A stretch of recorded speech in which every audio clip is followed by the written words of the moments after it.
उकडीचे मोदक बनवण्याची इतकी सोपी पद्धत माहिती पडेल तर अगदी पहिल्यांदा बनवणारे देखील परफेक्ट बनवतील, तेही अगदी सोप्या पद्धतीने कमी साहित्यामध्ये. तर खूप साऱ्या टिप्ससह अगदी सोप्या पद्धतीने उकडीचे मोदक कसे बनवायचे ते आपण बघणार आहोत. Praise the lord, bless food रेसिपीमध्ये आपणा सर्वांचं खूप मनापासून स्वागत.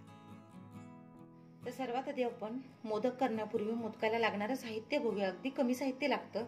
इथे मी 1 वाटी तांदळाचे पीठ घेतलेलं आहे.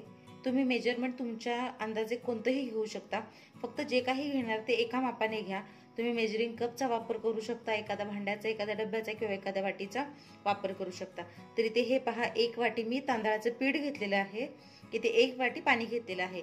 तर जितकं पीठ तितकं पाणी हे प्रमाण लक्षात ठेवायचं आहे. इथे 1 वाटी ओल्या नारळाचा किस म्हणजे ओला नारळ किसून घेतलेला आहे. ओलं खोबरं आहे हे, आणि शक्यतो मोदकासाठी ओला नारळच वापरायचा आहे. इथे अर्धी वाटी गूळ घेतलेला आहे किसून, तूप घेतलेलं आहे. इथे वेलची पूड आहे थोडीशी, जी साखरेसोबत मी वाटून घेतलेली आहे, आणि चवीनुसार मीठ घेतलेलं आहे. तर गोडाचा कोणताही पदार्थ करत असताना त्यामध्ये थोडंसं मीठ घालावं, ज्यामुळे गोडवा बॅलन्समध्ये राहतो. तर आता आपण साहित्य बघितलेलं आहे. आता कृतीला सुरुवात करणार आहोत. तर जितकं पीठ तितकं पाणी हे उकडीसाठीचं प्रमाण आहे. जर उकड परफेक्ट झाली तर मोदकही परफेक्ट होतात. सगळ्यात आधी आपण उकड करून घेणार आहोत. त्यासाठी इथे एक मी भांडं घेतलेलं आहे, आणि यामध्ये 1 वाटी पाणी घालायचं आहे आणि गॅस सुरू करायचा आहे. पाण्यामध्ये मीठ घालायचं आहे. अगदी चिमटभर असं नाही, त्याला छान चव लागली पाहिजे, त्यामुळे चवीनुसार मीठ घालायचं आहे. आणि इथे मी तूप घालते. तर पाण्यामध्ये तुम्ही तेलाचा किंवा तुपाचा वापर केल्यास उकड अगदी परफेक्ट होते आणि मोदक देखील परफेक्ट होतात. पाणी छान गरम झालेलं आहे, पाण्याला उकळी आलेली आहे. आता यामध्ये थोडं थोडं करून पीठ घालायचं आहे. पाण्यामध्ये पीठ एकदम घालायचं नाहीये. इथे माझ्याकडे फक्त 1 वाटी पीठ आहे, त्यामुळे मी 2 बॅचमध्ये घालते. तुमच्याकडे जास्त प्रमाणात पीठ असेल तर तुम्ही थोडं थोडं करून 4 ते 5 वेळा घालू शकता. पाण्यामध्ये पीठ घालायचं आहे आणि छान मिक्स करून घ्यायचं आहे. सगळ्या गुठळ्या फोडून घ्यायच्या आहेत आणि गॅसची आच मंद करायची आहे. मोठ्या आचेवर करायचं नाही, नाहीतर पीठ पटकन जळण्याची म्हणजे करपण्याची शक्यता असते.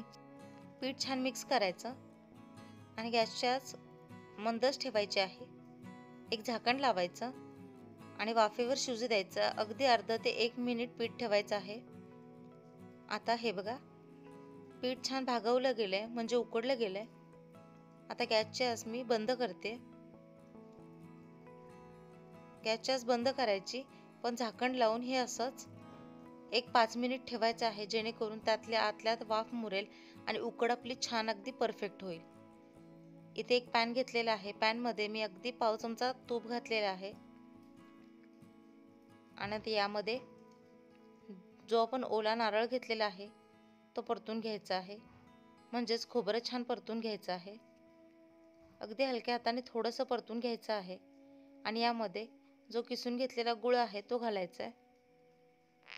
गुळ किसून घातल्यास तो पटकन वितळतो. आणि हे पहा, चिमटभर मीठ घातलेलं आहे, जेणेकरून सारणाचा गोडवा बॅलन्समध्ये राहील, म्हणजे प्रमाणाबाहेर गोड मोदक होत नाहीत आणि चवही छान लागते. तर गुळ आणि खोबरं एकत्र होऊन छान मिक्स होईल इथपर्यंत आपल्याला हे परतून घ्यायचं आहे. ही सगळी प्रक्रिया करत असताना गॅसची आच मात्र मध्यम ते मंदच असावी. हळूहळू गुळ वितळायला सुरुवात झालेली आहे. जर आपण गुळ बारीक करून घेतला तर बनण्यासाठी लागणारा वेळ खूप कमी असतो.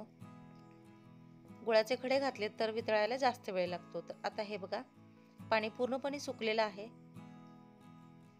यावेळेस यामध्ये वेलची पावडर घालायची आहे आणि पुन्हा हे छान मिक्स करून घ्यायचं आहे. आता गॅसची आच मी बंद केलेली आहे आणि आपल्याला हवं तसं सारण तयार झालेलं आहे. खूपही पुढेपर्यंत घालवलं तर सारणाचा रंग बदलतो आणि चिक्कीसारखं स्वरूप येतं आणि खूप असं चिवट बनतं. तर मऊ लुसलुशीत असं सारण हवं असेल तर सांगितलेल्या पद्धतीनेच तयार करा. आता हे बघा, एका पसरट ताटामध्ये पीठ काढून घ्यायचं आहे. इथे पिठाचं प्रमाण कमी आहे, त्यामुळे ताट मी लहान घेतलेलं आहे. पिठाचं प्रमाण किती आहे त्या प्रमाणात शक्यतो तुम्ही परातीमध्ये वगैरे हे घेऊ शकता. पीठ अजूनही गरम आहे कारण त्यामध्ये वाफ होती. पीठ झाकूनच ठेवायचं म्हणजे परफेक्ट होतं. तर आता या ताटामध्ये मी पीठ काढून घेतलेलं आहे आणि पळीच्या साहाय्याने हे छान मी मिक्स करून घेत आहे. असं केल्यास पीठ छान मऊसूत होतं. पीठ गरम आहे त्यामुळे हाताला चटके लागण्याची शक्यता असते.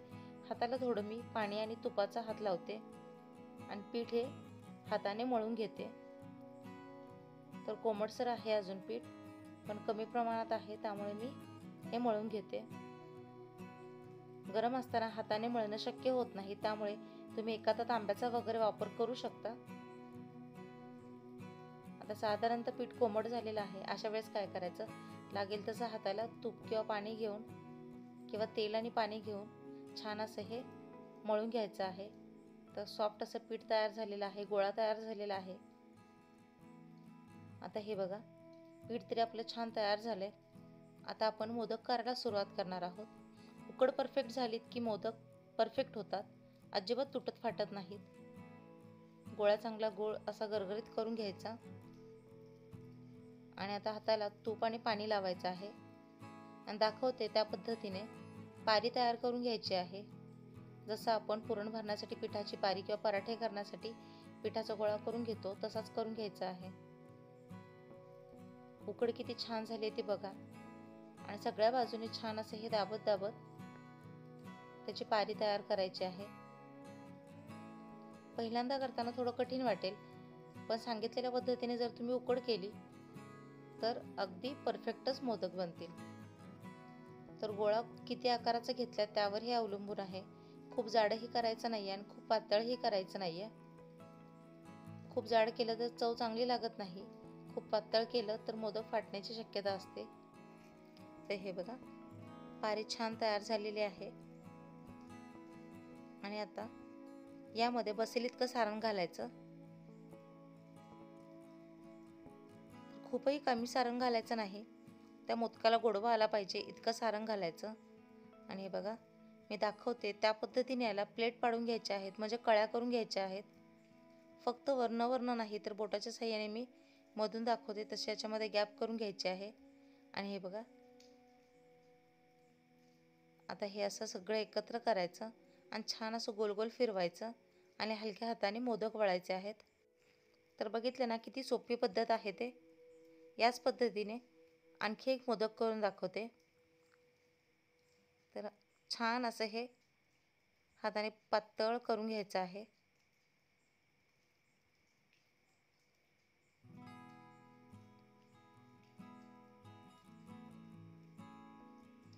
तर हाताने अशा छान कळ्या पाडून घ्यायच्या. किती कळ्या पाडता यापेक्षा ते मोदक कसे बनतात हे महत्त्वाचे आहे. तर हे बघा, छान हे तयार झालेले आहे. असं वाटीसारखं आधी करून घ्यायचं आणि मग त्यामध्ये सारण घालायचं आहे.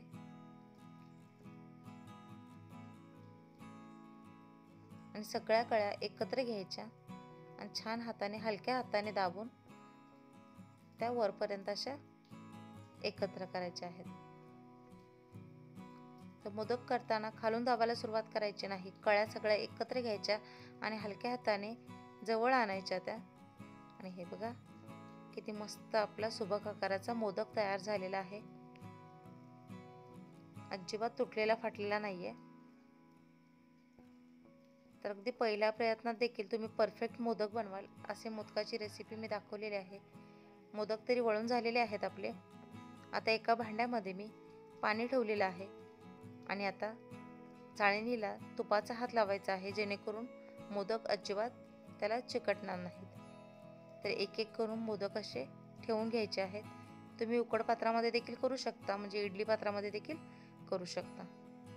तरी ते मी चाळणीमध्ये छान असे मोदक ठेवलेले आहेत. ते किती छान दिसतात ते बघा.